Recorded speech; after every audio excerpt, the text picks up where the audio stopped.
اور اپنی تقریر پیش کریں.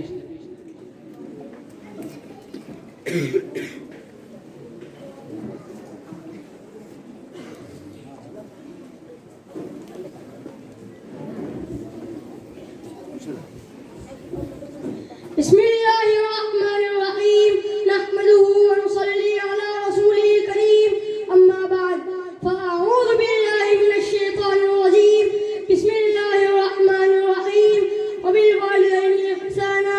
صدق اللہ العظیم. ماں باپ کے سائے کی نہ قدری نہ کر اے نبی، ماں باپ کے سائے کی نہ قدری نہ کر اے نبی، دھوپ کاٹے کی بات جب یہ شجر کٹ جائے گا. حضرت محترم صدر ذی وقار مفتی اساتذہ کرام، معزز علماء اعظام اور حاضرین و حاضرات، السلام علیکم ورحمۃ اللہ وبرکاتہ. آج کی اس روحانی، نورانی اور بابرکت عظیم الشان مجلس میں آپ حضرات کے سامنے والدین کی فضیلت کے عنوان پر ایک چھوٹی سی تقریر پیش کرنے کی جرات کر رہا ہوں. سماعت فرما کر میری حوصلہ افزائی فرمائے اور دعا فرمائے کہ اللہ تعالیٰ مجھے صحیح صحیح کہنے کی توفیق اور ہمت عطا فرمائے. عزیزان ملت، قرآن و حدیث سے معلوم ہوتا ہے کہ اسلام میں اللہ اور رسول کے بعد والدین کا مقام و مرتبہ اور عزت و فضل سب سے زیادہ ہے. چنانچہ اللہ تعالیٰ نے قرآن عظیم البرہان میں ارشاد فرمایا وبالوالدین احسانا، کہ والدین کے ساتھ احسان کا معاملہ کرو، یعنی ان کے ساتھ نیکی کا برتاؤ کرو، اچھائی کا اور بھلائی کا سلوک کرو، ان کی ہر ضرورت کا خیال رکھو، ان کے غصے کو برداشت کرو، ان کی کسی بات پر اف تک مت کرو. اور فرمایا انشکر لی ولوالدیک، کہ میرا اور اپنے والدین کا شکر ادا کرو، یعنی ہمیشہ میرے اور اپنے والدین کے شکر گزار بن کر رہو. اسی طرح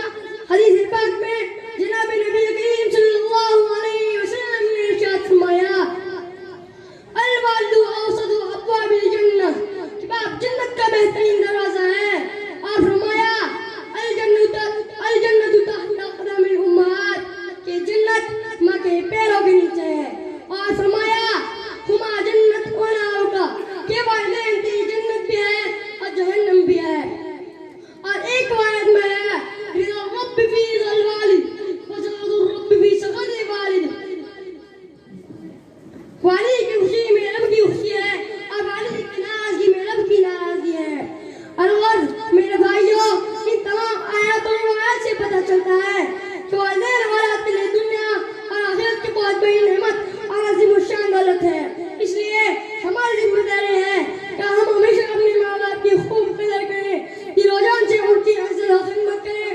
ہر وقت ان کی اطاعت و فرما برداری میں لگے رہیں، ان کا شکر ادا کرتے رہیں، ان کی ناقدری اور نافرمانی کرنے سے بچیں، ان کی بے عزتی اور گستاخی کبھی نہ کریں، ان کو خوش رکھیں تاکہ اللہ تعالیٰ ہم سے خوش ہو اور ہمیں جنت نصیب کرے، اور ان کی ناراضگی سے دور رہیں تاکہ اللہ تعالیٰ ہم سے ناراض نہ ہو جائے اور ہمیں جنت سے محروم کر کے جہنم کا حقدار نہ بنائے. میرے عزیز ساتھیوں،